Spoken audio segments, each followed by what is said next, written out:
Buongiorno e ben ritrovati con l'informazione flash di New Sicilia, queste le notizie più importanti della mattina.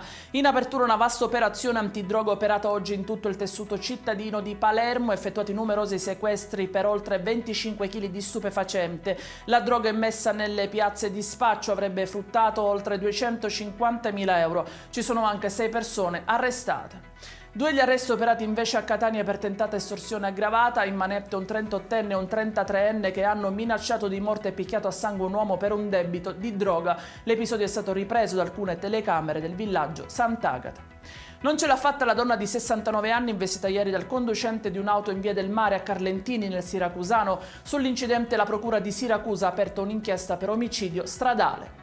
I finanzieri di Palermo hanno invece sequestrato uno yacht da diporto battente bandiera inglese per l'evasione dei diritti doganali di confine. Il proprietario è stato denunciato e rischia adesso anche il carcere.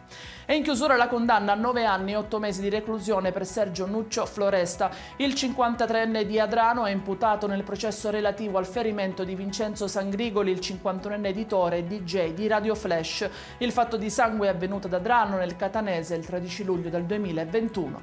I dettagli su queste notizie li trovate sul nostro sito www.newsicilia.it e sui nostri canali social. Arrivederci e a più tardi.